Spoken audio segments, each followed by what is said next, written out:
Hello, everybody. Welcome to Monday Night Therapy on Wednesday night again, because by God, it's a special week. We play Ohio State. And I know you need more Mondays every week. People always say that. Like, can we get more than one Monday? Here you go. is that what they say? I just make that up. I don't say that. You know what? I know for Nebraska fans that if you're watching this, you're probably thinking, why are you bothering to preview Ohio State? And the reason is because I enjoy talking to Ramzy. He knows a lot about football. Ohio State has problems, but they're different problems that Nebraska has, and that's what I want to talk to you about, Ramzy. Sure. Nebraska's biggest mistake this weekend was failing to be ranked in the top 5. That was a strategic error. Is that because then the game would go, then I could tell you what was going to happen Saturday. It'd come down to the final drive, and Nebraska would do something extra, and they would win, because that's what's happened the last 7 times the Buckeyes have been faced with that. Oh my God. Okay, let's just start there. We're coming off a game where we flat out quit playing about, I don't know, midway through the third. Oh, I watched it. It was really bad. It was horrifying. It was horrifying. I think our defense is a good defense, but honestly, I think really after the first drive of the game, I think they honestly looked at it and said, our game plan is shit. And they just kind of walked around after that.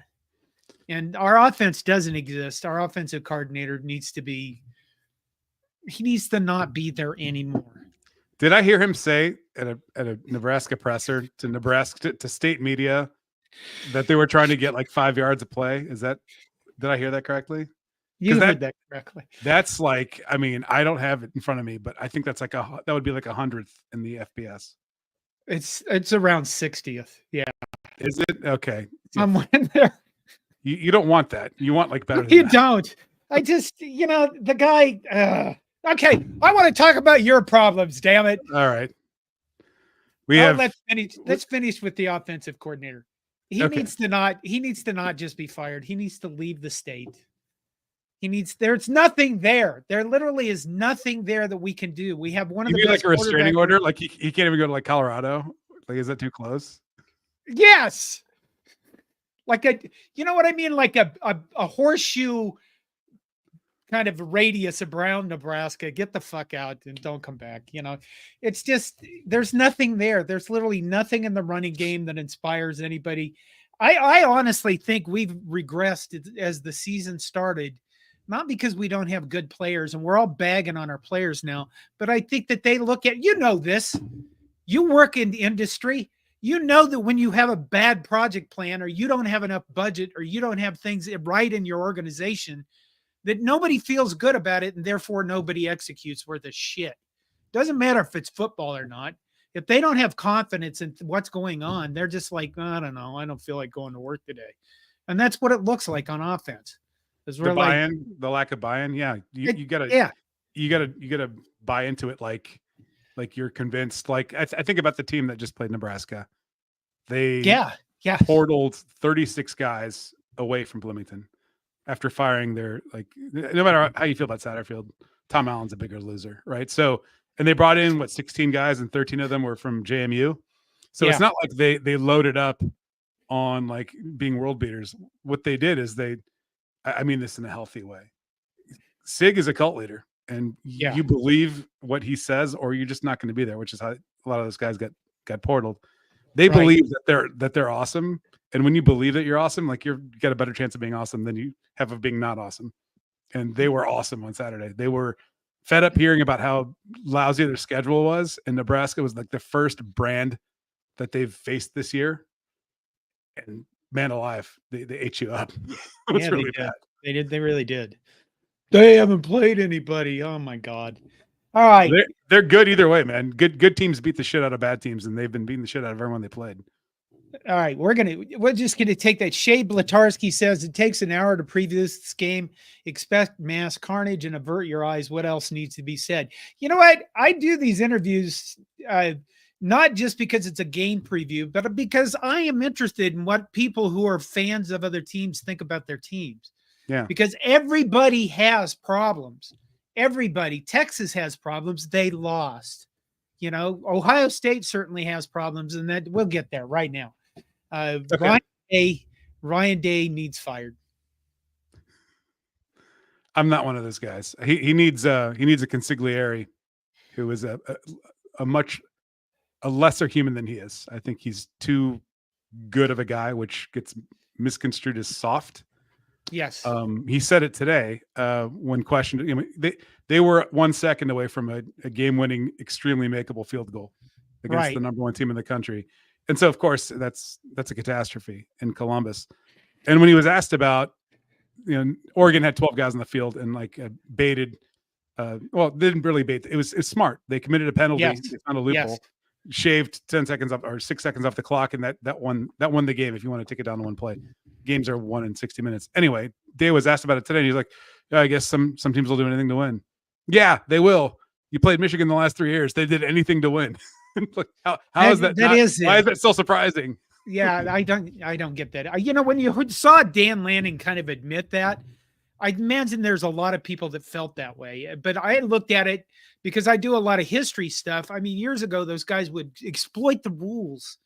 Anybody who's a coach should be exploiting every single inch of a rule they can. You know who's the best coach in the Big Ten right now? And it's not Lanning at doing what you just described. Not the best coach. The best coach at exploiting loopholes and being in control. It's Brett Bielema.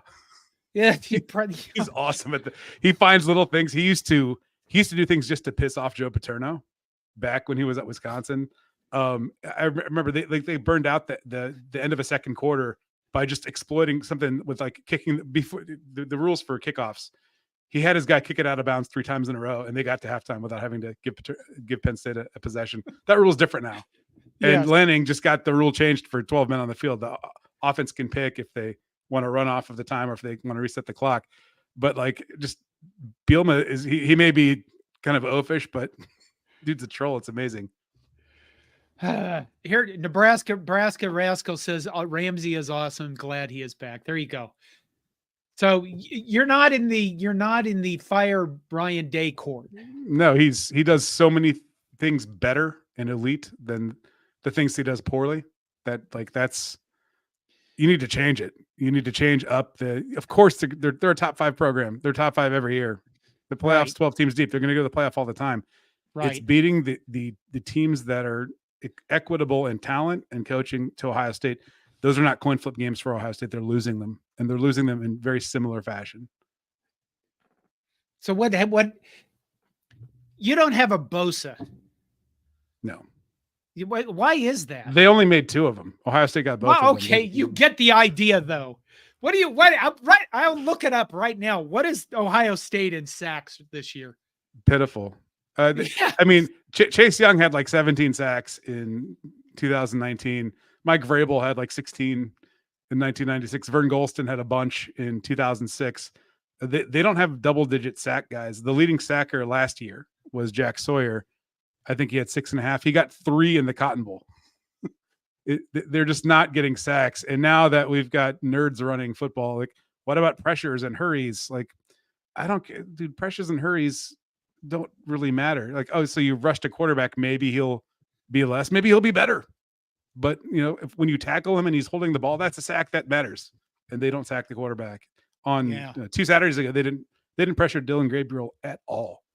I know PFF said, well, they had like 40%. Like, dude, watch the game. Like, tell me what is a pressure? Like, what do you define that? A sack is unambiguous. It's a sack. The other stuff is all like subjective. Maybe pressure is like you have an aura as a quarterback and you feel them within your aura space. We're on a live show now with people watching us on the internet. Do you feel any pressure? Does this count as a pressure? Like, come on. Okay, Ohio State is 33rd nationally in sacks. Nebraska's 14th. There you go. Do you fear us now? Well, let me tell you about how Nebraska should take the few weaknesses Ohio State has and exploit them. So if you want to give this to Coach Rule, by all means. Is any of them on offense when we're on offense? Because they'd just be wasted, I think. They're going to be down. They're going to be down a field safety with Lathan Ransom, but they'll switch up their. I think Ohio State will be fine without him.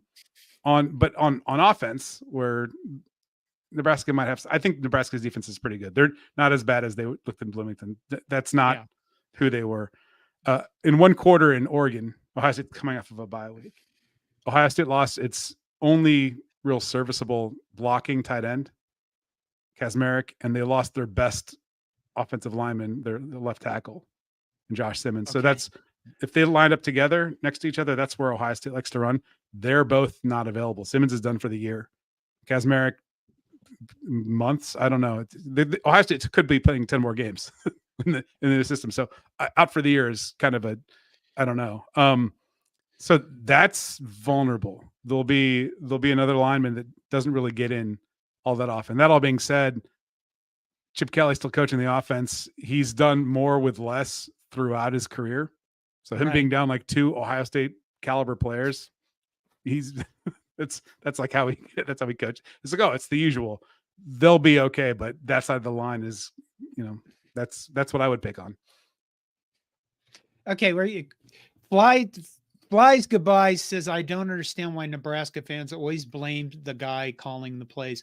I don't think we always do, but I think in this case, when you look at our offense, there's literally nothing happening there. They cannot manufacture. You have, as an offensive coordinator, you have to take with whatever recipe, they give you a bunch of oregano, some basil, some cumin and 5-spice powder, and you got to put it together and figure out how to make a recipe that scores freaking points. And the thing that Nebraska does not do is he is not finding any way to make them productive on offense. Yeah. He's not, his running game is plain. He doesn't, whenever he puts people in motion, it's the same shit he did 3 games ago. He hasn't done anything different with the offense. And as early on in the season, people will look at what you're doing with your offense and they'll go, okay, we can do that. We can beat that. And if you don't modify and change your offense as the season goes on to combat what the defenses are going to adjust to game, at least at some levels, you're going to be where we are. You're going to be with the, I don't know, I'll probably look it up. Scoring offense is probably around 110. And that's why we're blaming the coach in this case. I think IU studied Nebraska for a couple of weeks. They did. And they were ready for everything they saw. I can't remember the person. Is it Flies Goodbyes? The play callers have to be psychiatrists. They have to diagnose what's happening on the field. They need to adjust accordingly. But something that Chip Kelly does really well is, I'll use Michigan State as an example. They played Michigan State a couple of games ago. Ohio State had a 3-play drive. They lined up in the same formation, did the same pre-snap motion, and ran 3 completely different plays out of the same look. Yeah. And they gashed Michigan State on 3 consecutive plays because I imagine they probably ran a play out of that formation whatever film Michigan State looked at. And it was none of the 3 plays that they ran. And it ended with Jeremiah Smith kind of walking into the end zone. I'm like, well, this is how Ohio State fans think. Oh, that was way too fast. Now the defense has to come back on the field. You should have eaten more time. Those are Ohio State problems when the offense is too quick to score. And he just described exactly what's wrong with Nebraska's offenses. They line up, and you can, like he said, you can run God knows how many different wrinkles out of the same formation, and we just don't do any of that. Well, anyway, that's a bit of a culture shift, and that was easy for Chip Kelly to do with his former quarterback, Ryan Day. Minnie wants to know if Ohio State sells alcohol in the stadium. They do. I think they actually require you to drink now. So be prepared. You know what? 30 minutes, Minnie. I want you to come on. She's in the background, guys. I want you to come on and talk about going to Columbus. She is going to Columbus this weekend. She's very worried about it. Should we just what the hell? She should come to the 11 Dubgate. There's an 11 Warriors tailgate behind the Varsity Club at 9:00. Benefits Special Olympics. 9 a.m. Okay. Yeah. Ramzy knows everybody. Ramzy knows everyone in Columbus. So this is what you do when you're going to Columbus. Yeah, come drink and eat barbecue for a good cause, and then you can go to the game and watch Nebraska fight for 4 quarters. How's that for a value prop? I like that. That sounds. You think that's going to happen? I do. Yes. I don't think they're going to lay an egg two weeks in a row. I think that they're on high alert. They're like, this is the hinge for our season. It wasn't last week. It's this week. Okay. I mentioned this. I would bring this up before the show, and here it comes. 55-20. Iowa beats Ohio State. They score 55 points. You tweeted, Kirk Ferentz is late on this game plan for 25 years, and now here it is. And then they just kicked the shit out of you. What year was that? 2017. Okay. Maybe Marcus Satterfield just somewhere in his little mouse brain has just some kind of inkling of flash, and he has a game plan for this week. So there's a couple things that need to happen if Nebraska is going to put up 55. One, Nick Bosa needs to be ejected for targeting in the second quarter when Ohio State has the lead, which there's no chance of that happening because he played for the 49ers on Sunday. Second, you need JT Barrett to throw a pick six on the first play of the game. Unlikely. And then you need basically a full ass sorcery second half where like Iowa was doing the least Iowa stuff ever. You could pick 8 plays out of that second half and show it and be like, is that Iowa or the Pittsburgh Steelers? Like what's going on there? There's never been a game like that before or since. So good luck. Try to emulate that. Oh my. Okay. So Ramzy, there is a scenario where Nebraska wins on Saturday. I think it's if Nebraska wins the time of possession battle like 40-20. I'm thinking about like the 2010 Rose Bowl. Jim Tressel ran an offense similar to what Nebraska generally runs, and they won the Big Ten. They had Terrell Pryor, but like he was largely his best play was getting 11 yards on 3rd and 10. That was kind of what they did. And Ohio State beat Oregon, Chip Kelly, in that Rose Bowl 28-17. They held the ball for 42 minutes. They scored 28 points in 42 minutes, which is like that is sluggish. And that's how you beat a Chip Kelly offense. You keep the defense on the field. You convert third downs. So you don't need chunk plays. You can do what Satterfield wants, like 5 yards a carry or 5 yards a play. That'll actually work. Because we could run just mesh crossing routes right behind the defensive line and 3 yards a carry, 3 yards a reception. And yeah, Raiola can hit the crossing route too. He's good with the mesh. He can. Stuff. But I think you want 7-8 minute drives, and then you got to get Ohio State to crap out on like 3rd and 3. And Oregon did that a couple times. Like Travion Henderson could have like a 40-yard run, and he decided to make a juke. Like he can't see the yellow line. He's in the game, but you could see it on TV. He could have just like fallen forward for first down, but he tried to make more out of it, and Ohio State went 3 and out on that. Yeah. And that was a huge play for Oregon. So get them to do that, get them frustrated, and then just sit on the damn ball and win a 24-20 game, just frustrating the hell out of them. That's what you do. Okay, well, I have a plan. I'm going to go when I get there. I'm going to go and find out what hotel the players are at. And I'm just going to keep them up all night and maybe give them some illegal substances to do that. And they're all going to show up hungover the next day. Whatever it takes. So we'll get this done. It's the Hilton at the convention center. Okay. Just look for a bunch of 6'5" guys. That's probably them. This will shock you, many. They actually have security. So good luck. Darn. And now they know you're coming. Right. Okay. We just memorialized it. So. Never mind me says, I don't see any scenario in where Nebraska wins. This is the thing. Nobody does either. Nobody out there, anywhere on the universe sees any. So that's exactly why it could happen. This is a strategy. This is, I mean, if you're like, you know what, we're going to get into a scoring contest with Ohio State, that's going to go poorly. Like Oregon didn't even do that. They ran conservative plays. They ran chunk plays. They mixed it up. They went into the bag. They onside kick that I've never seen before, where they kick it directly at a guy, and it worked. Right. They stole a possession.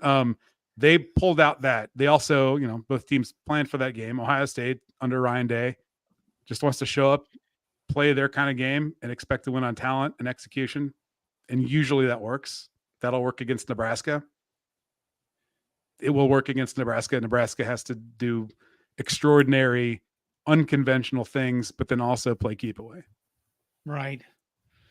Well, we are, you know what? I looked it up. We are 31st in time of possession. Out of 130. Not as bad. That's not as bad as I thought we were. What was it before? What was it before Indiana? Because I imagine they were trying to score points quickly, and that hurts time of possession. Oh, they probably dropped after playing the Hoosiers. I was trying to think about not Indiana, and then you brought it back. I don't think the time of possession was actually that bad at Indiana. I thought it was like 30 something to 20 something. You're not trying to grind out time when you're down by 40. So I figured they were chucking it. I watched the first half and was like, all right, that's about it. Yeah. I think on Twitter I actually tweeted that I excused Nebraska fans from watching the second half, and some of them said thank you, like they were obligated. It's like, no, it's okay if you leave church early. Just get out. There'll be another one next Sunday. Right. Okay. Those are the ones you can't, like, you're not obligated to watch your team get humiliated. You can go do something else. I have to talk about it though, so I sat there by myself. My whole family came over. We had chili. Everybody was gone by the second quarter. I was like, sad me in the room. Anyway, Aaron Keene says Ryan Day should probably be fined for that monstrosity of a beard, though. I can't speak. You have a beard, John. I'm gonna go a little blue here. I am Middle Eastern. When I can grow a full beard in about 10 minutes. I travel a lot. I just try not to freak people out, so I keep it. I dye mine gray. Actually, this is actually a color. Yeah, you're 24 years old. I get it. I just did a lot of coke when I was in college. Okay, Nebraska Rascal says, we're 20 minutes into this and we're going off the deep end. Nebraska Rascal says, can we get Lou Holtz versus Ryan Day in a street fight? I don't think anyone wants to see elder abuse. No. If Day is like, I want to know where Warren Buffett is after the Nebraska game, that'll be funny. But I think he's still trying to figure out what his head coaching brand. This is his first head coaching job. Like, he went heel a little last year, the year before that. Like, he sort of bounces around different themes and projections, and at his core, he's just a paternal, really smart football guy. And the insane head coach stuff, he has to figure out how to at least cosplay as one of those. He is not Urban Meyer. He's the guy that Urban Meyer would be like, all right, this guy has to be with me forever because he's so good at this. Which, by the way, if you look at Urban staffs, full of dudes like that, except for the Nepo ones. But like Day, he's missing that head coach veneer, and him trying to figure out what that looks like is awkward. If it's the beard, I don't know. I can't comment on beards. It's still the incredibly dyed. He's younger than both of us, man. Well, he is. Yeah. How old is he? He's born in like 79. What does that make him? 45? Yeah. Okay. Bastard son of a. Yeah, but he doesn't have any gray hair. Does that make sense? But I had gray hair when I was like 25. We don't all turn at the same time. I'm going to expect to see a few over the next couple years. Well, you age like a U.S. president when you're. Yeah, I would think that. Yeah, he'll be like 3 years from now, if they don't beat Michigan, which I have to ask, are you not enjoying that? Because I have never been really a Michigan hater up until last year with the whole cheating thing, and now I am really enjoying watching Michigan lose because the argument's kind of falling apart, isn't it? Like, oh, it was unnecessary. Like, they didn't even need it. Like, they were a 3-4 loss team for 7 seasons, and then they were 2-4 during COVID. 3 unimpeachable years that look nothing like the preceding 7, and now they're kind of back to regressing to the mean, like, immediately, losing the kinds of games they used to lose. Right? They did not. They were. I don't want to compare them to Ohio State, but they didn't win the matchup games for the longest time. And Michigan fans hang their hat on. Well, look at the coordinators he hired after 2020. That was too U-turnish to be like, yeah, okay, they were clearly better, but they also had Connor Stallions the whole time. So Connor Stallions fits the exact window of what they're trying to credit coordinators. And you know what? One thing that you can't take away from them, they had 46 seniors. They had all the COVID fifth-year guys on their team. Yeah, when you have like that works. And this is the last year. IU has a lot of those guys too. IU is like a veteran team. They're not like veteran Michigan guys. They're like JMU guys and others. They recruited a bunch of grown ass men. 6-year guys, yeah. Yeah. So you talk about. I'm talking about Indiana really quickly because it relates to Michigan. Indiana's having an amazing year, 7-0. They've won 7 games. This is the third time in 30 years they've won 7 games. It's still October. Is this sustainable? Because anyone can have one good year. Right. And Michigan just had 3 good years. Scott Frost had 1 good year. Ohio State hasn't had they've had double-digit wins every season since 2011, which was the Tatgate year, which they basically forfeited. If you want to go back beyond that, since 2004.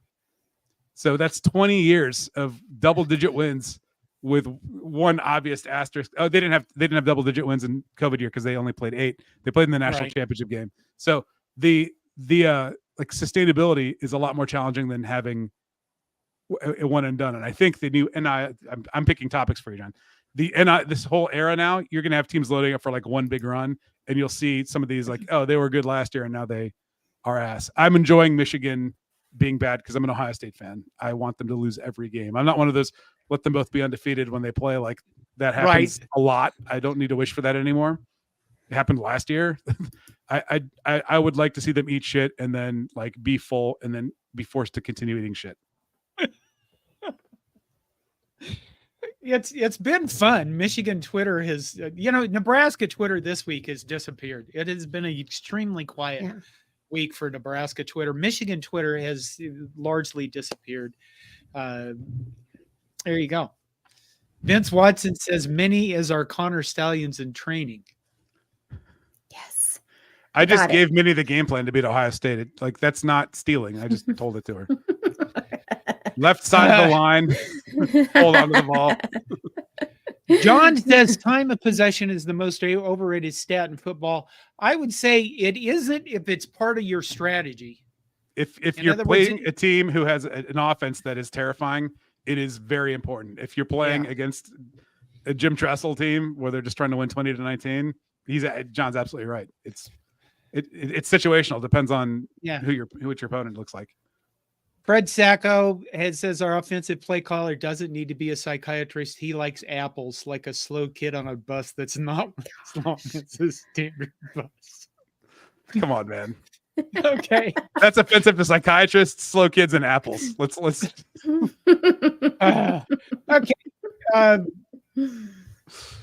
Okay. Well, let's pull this up. John, most important stats in the game are third down conversion, turnover margin, rushing attempts, pass yard per attempt.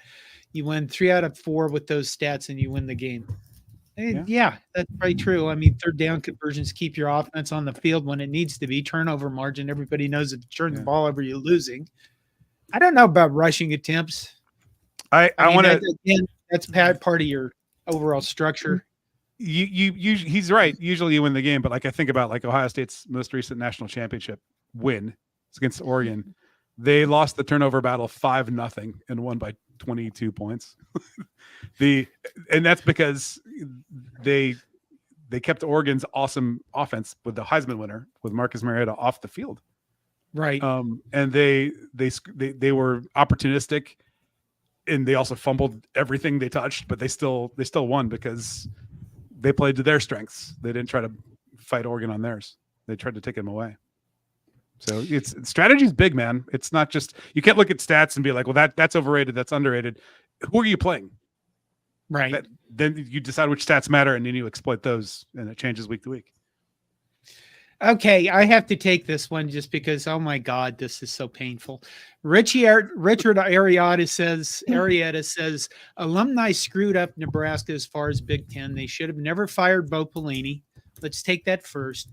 Number one, they had to fire Bo Pelini. What they screwed up in is not letting him have a losing season before they fired him, because he had basically quit recruiting. He lost big games to every big opponent they ever played. He refused to change anything. Those are the reasons why he got fired and why he should have been fired. So give me this bullshit about firing Bo Pelini. He was never the next year after his 9-3 season, which our stupid ass athletic director should have waited so he went 5-6, and then he would have been, yeah, you're fired because you suck. Because he would have sucked. Okay, get over the Bo Pelini thing. Number one, it's gone. And number two, he deserved to be fired. He's not in coaching for a reason. Okay. Can I double Ohio? Can I double Ohio that comment? First, Bo Pelini, notorious slow Ohio State safety, who coached in Nebraska. I want to change that comment from Richard Arrieta. Replace Bo Pelini with Frank Solich. It was winning 10 games a season, and they're like, "Sorry, that's not good enough."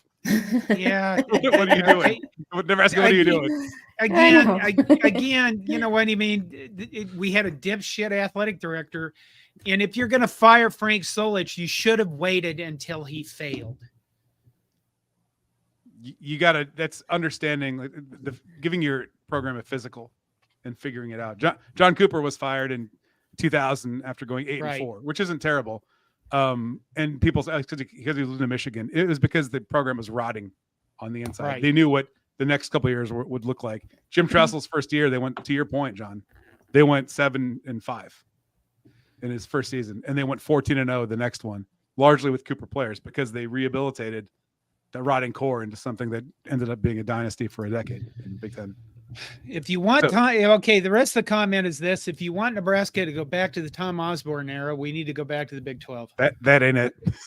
It ain't it. It is. You're in the most resource-rich conference in America. Yeah, that's not stinky. You just have to. You got a good coach right now. You just learn to play by these rules, and you'll be fine. Moving to the Big Ten is not the source of Nebraska's problems. Nebraska's problems are because we hired the wrong personnel. That's it. I've said this. I've said it before. Say it again. We have made bad coaching hires. Mike Riley had no business being a head coach at Nebraska. That's true. That was a disaster. And then Scott Frost. You know, we all know what happened. That was a miss. Yeah, that was a miss. I still don't know why that was. I mean, how would you have known that though? That's a dream hire. Yeah. So I have a question. You guys talked about Marcus Satterfield's comment about maybe 4 to 6 yards per play. I just kind of thought maybe he was referring to something else. Like I kind of felt like he was not thinking about what the question actually was. Did you kind of get that feeling? No. I mean, the feeling I got was that I would be critical of Rule for allowing him to be in front of mics if he was going to talk like that. Yes. You let anyone else talk to the media. Like Ohio State's defensive coordinator was not in the press conference this week. Ryan Day is like, you're going to talk to these guys because they're the ones I want you to talk to. You don't try out the guy in charge of your offense after a 7-point effort and have him answer questions. That's a bad idea. So it is a bad idea. Yeah. He's not particularly good at speaking in front of people, Marcus Satterfield, anyway. Mm-hmm. So I don't know. Maybe you set him out there and said, here's our sacrificial lamb. Okay. Megan McKenzie says, hello, friends. Well, hello, Megan. Do we even have a chance this week? Yeah. Ramzy, college kids. Yes. When teenagers are involved, everything's possible. That is true. I mean, this has been an insane year for football and what's been going on. I mean, just the number of not even upsets at the top, but just how teams play from week to week. Yeah. You know, I realize UCLA beat Rutgers, and Rutgers right now has a walking wounded defense. But who am I thinking of? The Gophers, who they beat that they should have? USC. Yeah. Well, everyone's beating USC. Oh, yeah. They are. Not everyone. I mean, we still have to play them in a couple of weeks. Jeez. Okay. Do we even have a chance this week? I'd say not very much. But like you said, you know, when you have young people playing in a game, anything can happen. I guess let's take another comment from earlier from John again. John's doing a lot this week.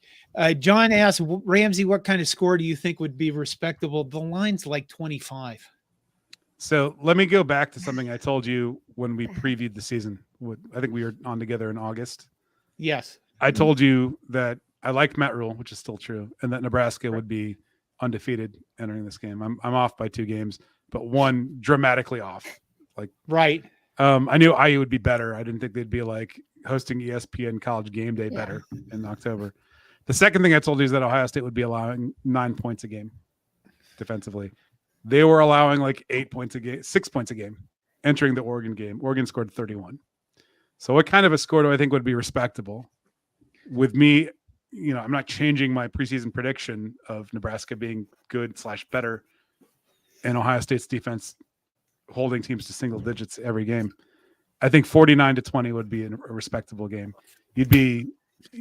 That's what Ohio State's offense does. And if you can put up, 3, that's what 3 or 4 scoring drives, depending on how you do it.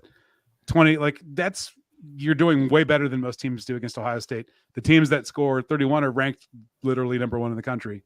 And the ones that That's put a up, good point. but that happened last year. The only team, they held most teams to teens or single digits, and Michigan got to 30. And that was the most they gave up all year. Wow. Right now, Ohio State's scoring defense, and so I tell everybody there's only 2 stats that matter: scoring offense, scoring defense. Right now, Ohio State's defense is 3rd in scoring defense at 11 points a game. That was after giving up 32. They fell from 1 to 3. Right. Right. Their offense is 6th at 43.5 points a game. So, maybe Nebraska could hold them to like 35 points. How about 35-20? 35 like I'm bargaining. It's like I'm bargaining. If you think Nebraska Twitter was sad or vacant, Ohio State going into the Penn State game having only scored 35 points against Nebraska would be. They'll have like an identity crisis. Like, how is Indiana this much better than us? The thing that we need to figure out this week is scoring more. We have to figure that out. This is not a good week to do that. The week after this would be a good week to do that. It might be. It might be just the right week, John. Minnie, I think that there's one step before scoring. There's an expression that Nick Saban used to tell his teams in practice: make their asses quit. He was all like, the most important thing is to demoralize them, make them quit. And Kurt Cignetti made Nebraska quit last week. Yeah, they did. Nebraska needs to focus on not allowing that to happen, because you can't score when you've tapped out. Okay. Fred John, Sackos. What? We got a new member. Oh, we do? Yeah. Okay. So after you take that comment, you can. Fred Sacco says Ramzy gets it. Frank should never have been fired after that rebuilding new staff season. I agree with that. He did have a whole new staff, and it would have been nice to see what he'd been able to do with that. But there's a reason why Steve Peterson actually, honest to God, is not allowed back in the state of Nebraska. Terrible. It's not really a joke. Oops. Tiger Shark Diver says another day and Scatterbrains OC is still here. I should probably make t-shirts. Scatterbrains. That's tough, man. It is. Merrill Hansen is a new YouTube member. It's just $1.99 a month to support us with the channel. So I don't know. We can have nice things once in a while, like pay for StreamYard, which is what we use, that raised their prices by 60-80% for next year. Yeah. So thank you, Merrill. Vag poop. Bag Poop says, I say bring back Bill Callahan for Waterboy. Well, thank you for the comment, Vag Poop. This is the thing about doing live shows is I think there are so many Nebraska shows now on YouTube, and I think we're one of the very few that actually takes live comments. Connor does, and I think Husker Online does. Husker Online makes you pay them to read your comment, which when you're giving Vag Poop a platform, I think you've got something special. It's like destination content. Well said, Ramzy. Roger Moore says not losing too bad is the focus this week. Yeah, and I think he's right. This actually is the biggest game of the season for Nebraska. Do you think you think that Rule is coaching against Ohio State this weekend, or do you think he's coaching for the 2024 season? He has no job insecurity. Yeah. He's coaching for the season. This is not losing too bad. It's the focus of this week. I think is sort of in the orbit of correct. You're probably not going to win this week, and you're coaching for the season. Like, look what's possible. Look at these fits and bouts of excellence that we were able to have in Columbus on homecoming, and how can we use those to beat USC, UCLA, Iowa on Thanksgiving Friday? Like, there's a lot of things you can get from this week that don't involve winning. Right.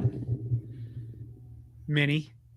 I just don't know if he actually believes that in particular. I don't think he's ever set out to not win a game. No, You know no. what I mean? I don't think it's about not winning. I think this is the most important game of our season. And the reason is because of what we've already talked about, is Nebraska quitting or not. Yeah, because if they quit in this game, if they get beat up, if they get beat up enough in this game, we're not going to make a bowl game. That's just it. There's that, but 2 weeks in a row of tapping out conspicuously. Yeah, that's you're done. I talked about how to beat Ohio State. Here's how I would recruit against Nebraska. Dude, they quit 2 weeks in a row. They're not cut out for this. You don't want to be a part of that. That's what I would say. So you can't do that. Oh, they really have nasty. He said earlier, some people do anything to win a game. This is a big business. It is not, it's not toy time. Mm-hmm. But this week is the most important thing for Nebraska to do, I think, especially on defense, is to not quit at any point in this game. Yeah. Play a full quarter game, do your best again. It's Ohio State has. You told me before the season started that Will Howard would not be the Will Howard of Kansas State. He's not. And Will Howard right now is known for that last play, which was really honestly kind of sad. I realize Ohio State people who would hate the Buckeyes are probably like, that's hilarious. That's not why they lost. It was kind of it doesn't bother me. No. It was sad to watch him lose that way. No, he's a gamer. I really like him. It didn't bother me, John. No. You think Michigan would take Will Howard right now? Yes. In a heartbeat. They take Dylan Raiola in a heartbeat. Don't you dare.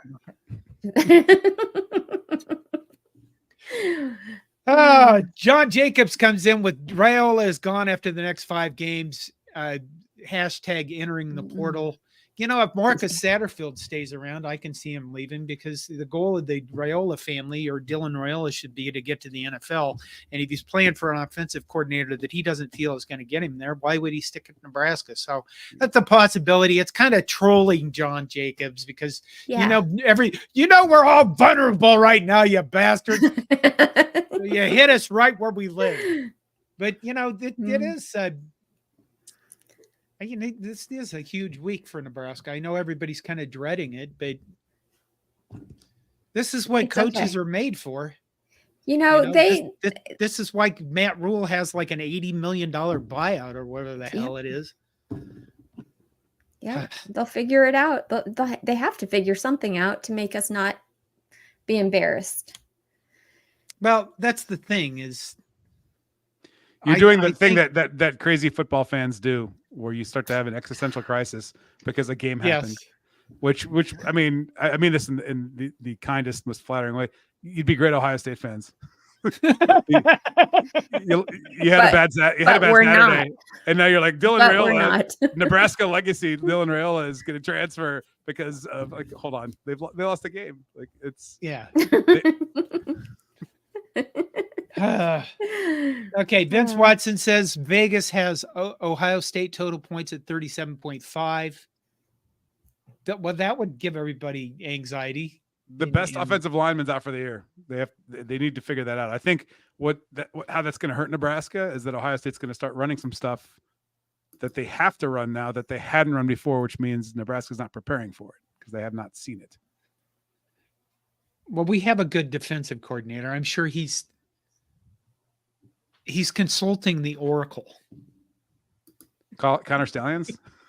Yes. Right. Is that guy available? He is. Well, there you go. Maybe he's been at work already. Okay, Roger Moore says, what Ramzy for president? It's too late for that, isn't it? Yeah. That's all we have to say about that. The presidents from the state of Ohio don't have a great track record. I mean, it's like William Howard Taft, Warren Harding, like they're all towards the bottom of the rankings. Okay, here's one. Nebraska sports fan. Who should be our new offensive coordinator when Satterfield gets fired? You want me to answer that, or? Yeah. I think they need to get someone that's more suited for what you need to win with now, which is like a spread power attack. You've got a great quarterback. You need someone who can go in and get like one marquee receiver, one marquee tight end, and a legacy left tackle. And then understand that there are no more secrets in college football. There are analysts on every staff that are basically shadow coordinators. You can't fart in a car in Lincoln without everyone knowing about it wherever they're playing next week. You have to get someone that is good at the art of deception. You cannot win without deception. And I would love to tell Ryan Day that. You need someone who's going to be clever, but also, almost militaristic with execution and programming. Aren't you having dinner with him next week? Yeah. So you can tell him then. You know what? I'm available for hire. If Nebraska needs me for any sort of purpose, I have a price tag. Why wouldn't you want an Ohio State blogger to help run your program? I want to be a staff psychologist. That's what I want to be. Really, John? Well, yeah. Really? Oh my goodness. I have tons of experience. I've done just about everything in life. You'd be mid-therapy, and then you'd go off on it. Someone would say something that rhymes with Bellini, and you'd lose your cool and completely go off the. He really thinks he could do this, though. Is he delusional? I mean, there's training involved. I love how you're like, I want to do this. Like, oh, that's like school. You have to study for that. Hey, John. That's the problem with things today. You got to have certs. You got to have licenses. The death of expertise. Shit. I have life experience that you can't buy anywhere. You do, actually. Yes. Yes. And you don't want to get it the hard way. I can tell you that. Nebraska sports fan says people are overreacting about Matt Rule. We are overreacting, but everybody in the nation, that's what college football kind of is. You want this reaction because you know what the opposite of love is? It's apathy. Indifference. Yeah. Hate. So overreacting means that you want to be somewhere where they overact. It's opposite of love and hate are the same. They're extreme. They're extreme responses. Indifference is the opposite of love. Yeah. Do you see? We both know this. You don't know this. We could both. Oh my goodness! These staff psychologists. You and I are 900 years old, so we've had time to learn this. That's what happened. 900. Well, I was going to go into a Barry Manilow song. I've been alive forever. I wrote the very first song. Nobody wants me singing that. Hell yeah. Tiger Shark Diver says John would be a holistic therapist. Yeah, that's popular, isn't it? You'd lose half the team for drug testing. Here, just drink this tea. What about a life coach? It doesn't seem like you need schooling or certifications to be a life coach. I'm pretty sure you could be somebody's life coach. Not sure whose, but somebody's. Dustin Grant says, is UCLA the biggest game left on the schedule? Here's the thing. This game right now, again, I'm going to reiterate and say it's vitally important that Nebraska play 4 quarters. Whatever the outcome of the game is, it's not nearly as important as us just playing 4 quarters of football. That's right. And then the game, if we do that, every game we have on our schedule is winnable. If we don't do every game on our schedule is probably going to be a loss. And that may include UCLA, as lost as they appear to be. I'm not looking at it, but are there any teams you can line up and just like win on National Signing Day? Because that's how Ohio State wins 8 games a year. Just they win them in February. I think UCLA is probably the one left on the schedule. I mean, Wisconsin seems like they've gotten better. They've discovered who they are. This is a big problem that Nebraska has on offenses. We don't have any idea who we are. We don't have any identity. We don't know what we're good at. They're trying to figure it out. The thing with Wisconsin, which isn't, you would probably hate their play calling, is that they have Luke. And you know what Luke's teams will never do? Quit. They can be down 60-0, and they're gonna try to kill you. So that they need some of that in Lincoln. We didn't know that Dylan Raiola was coming to Nebraska until December of last year. So we literally just had to scramble and kind of change the direction we were headed in. That's a really good point, because if he had been, like, when he committed to Ohio State, he was the first commitment in Ohio State's 2024 recruiting class. And the thing is Ohio State gets good receivers no matter what. Right. They just do that. But if Raiola had committed to Nebraska from the outset, which is what I think a lot of Raiola people wanted for understandable reasons, he could have been like a lead recruiter for his class, which means you're saying that maybe he would have like exciting freshmen to throw to, not like Jeremiah Smith. Absolutely. It's exciting, but like conventional, not alien exciting. So yeah, that's a good point. He was a late recruit. Yeah. It's the early guys that drive the class that help, and he missed out on that. Yeah. So I don't mean to bag on Jamal Banks and Isaiah Nair. I think they're decent receivers, but we did have to go out into the portal and grab some receivers right away that we thought would be serviceable, and that hasn't exactly worked out. People can blame them for not getting separation and not getting open and stuff, but I don't know. I think that's part of the offensive coordination. There's no deception. There is no deception. There's no. They were very predictable. And one thing that's impressive about he's a very impressive quarterback. He's when Indiana went into man defense, that's when Nebraska moved the ball. He seems to have trouble with zone. Right. That's where it got kind of dicey. It was almost like oh gosh, which space, indecision. So in terms of receiver talent, this is going to sound flexy, but I'm not a flexy guy.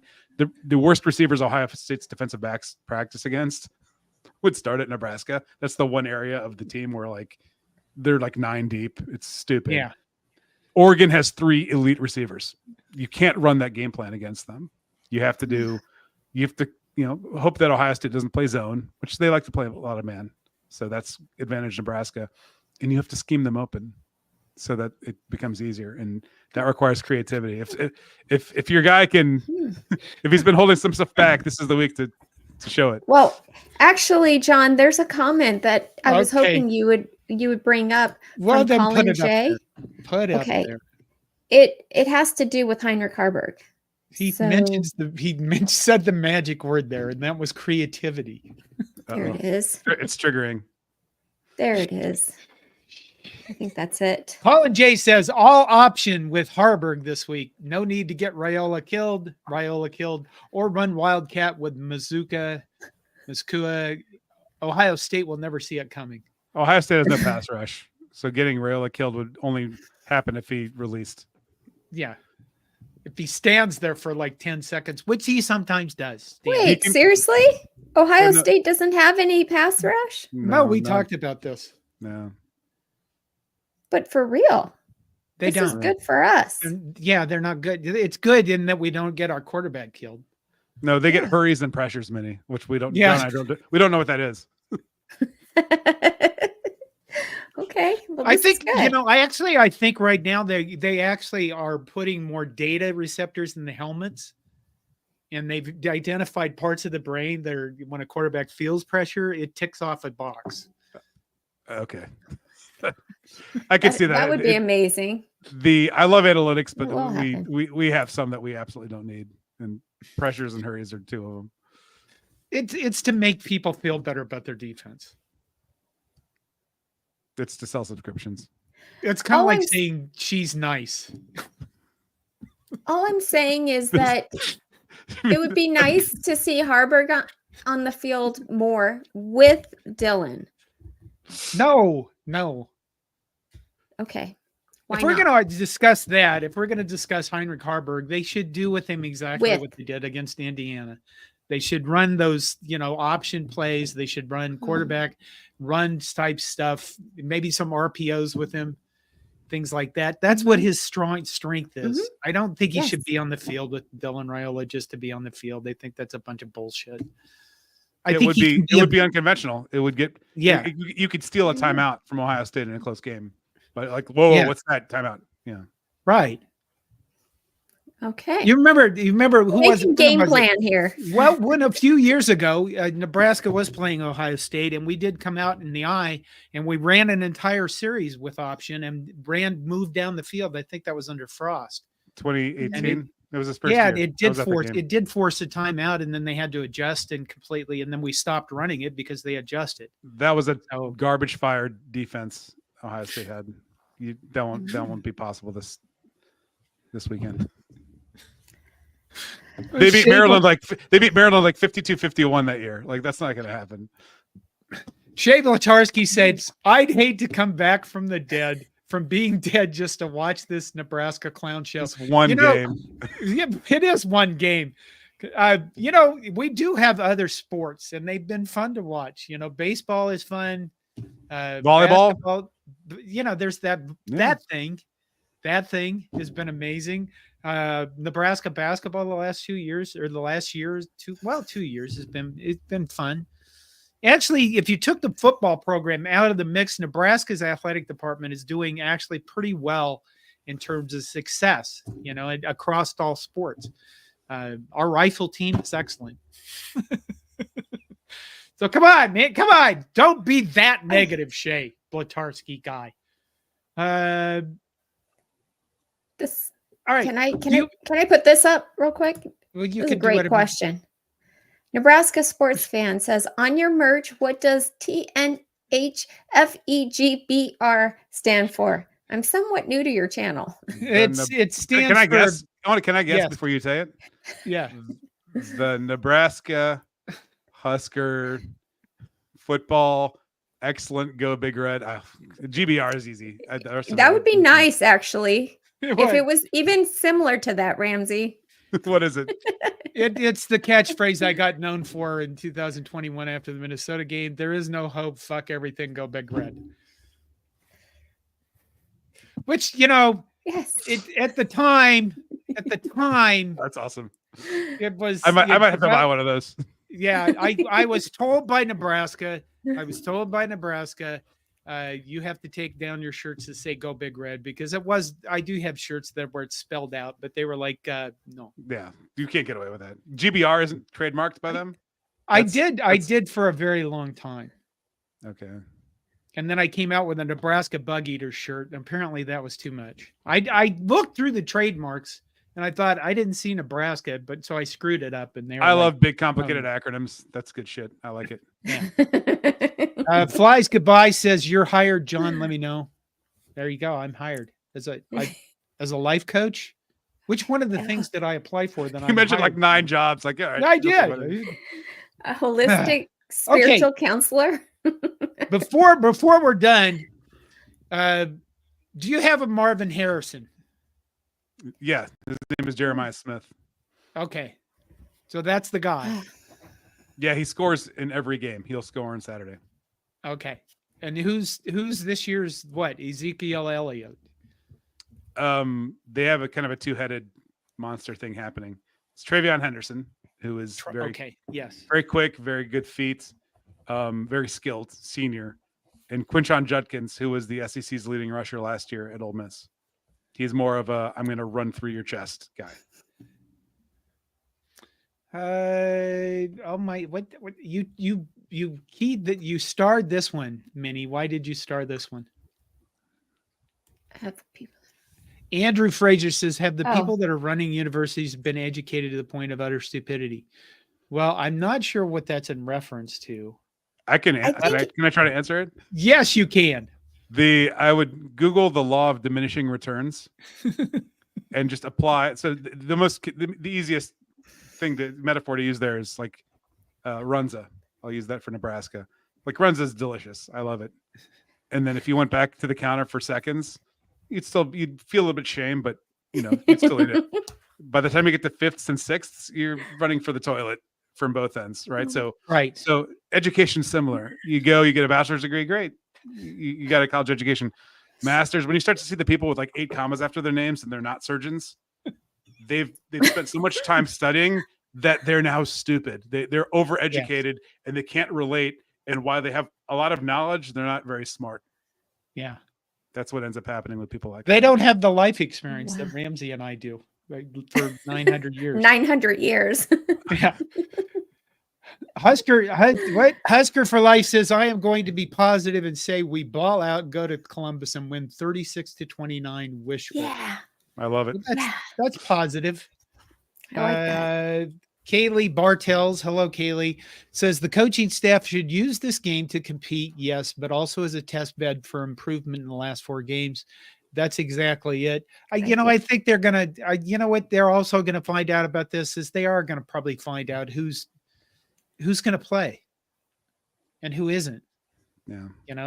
Because you can pretty much find that out by who's making effort and who's in the run fits and who's, actually paying attention what's going on offense and defense. I don't know enough about Nebraska's roster, but I can tell you that like most of the time before a game, if I'm on the field, I can look and see who's going to win while they're practicing. In 2016, Nebraska played a night game in Columbus. I was on the field, and at midfield where both teams are practicing, there's like demarcation. The dudes Nebraska didn't have dudes, and Ohio State had dudes. I'm like, this is going to be horrifying. And it was like 63 to something. Do they have dudes? Because if they have dudes, you can beat anyone. I think we have dudes on defense.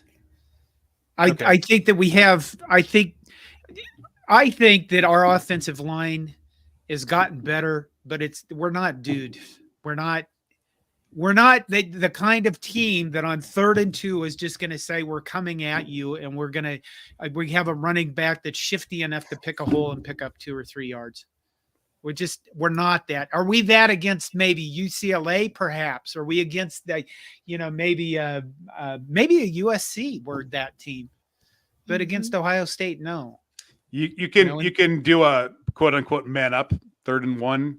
Sometimes you can't do it all the time. Just like you can't be like gadgety all the time. You have to be surprising, because if you're gadgety all the time, that's conventional. This is where the offense, I think, for me, breaks down, because we don't have those dudes. You have to have elements of misdirection. You have to have elements of deception. And you have to have things where here's the same thing we did before with motion, but here's the 3 different play options out of it that they haven't seen yet. You need 2 guys. 2 guys on each side of the ball who are unfair. That's how you build a team. Like last year, Marvin Harrison is unfair. They didn't really have Emeka Ibuka, when he's healthy, also unfair. He was not healthy last year. Braiola's unfair, even though he's young. Who's their other guy? And on defense, you need like Ndamukong Suh and like a defensive back, and you can beat anyone. Right. I think I want to say that the other guy is Jalen Lloyd, but he hasn't exactly played up to potential this year.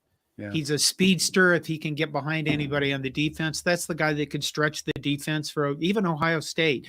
But, at Ohio State, your corners and your safeties are going to be able to keep up with him. They just came off a terrible game.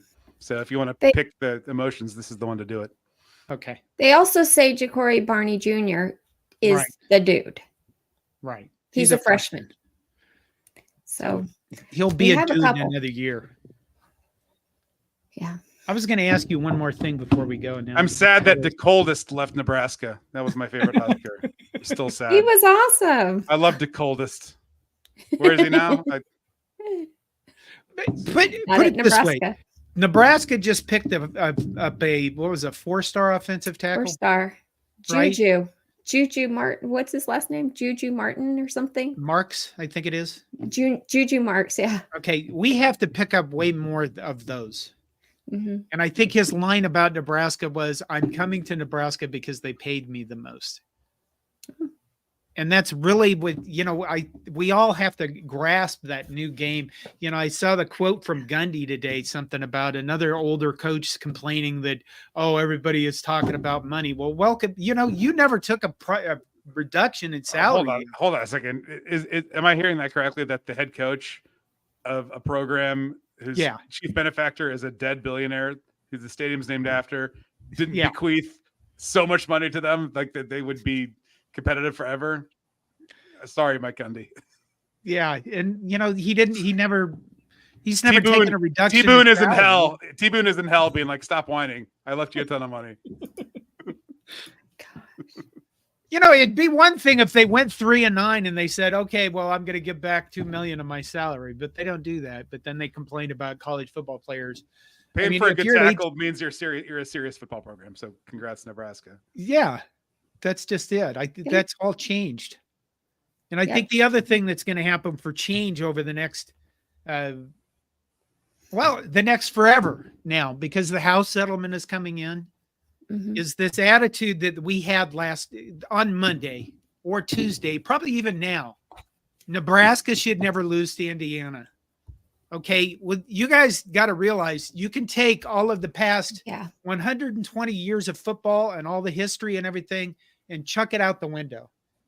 Because what has happened in football in the last 2-3 years with NIL and the portal and the House settlement, all of that is changed. Everything is changed now forever moving forward. You can either buy into that and you can grasp it and you could say, what are we going to do with these new changes? Because it will immediately level the playing field for somebody like Indiana. If they're just going to go out and get players and buy them, well, there you go. They're competitive. Vanderbilt got Diego Pavia is his name. He's awesome. Bam, they beat Alabama. Yeah. So there's not any more of this stuff of we should never lose to X.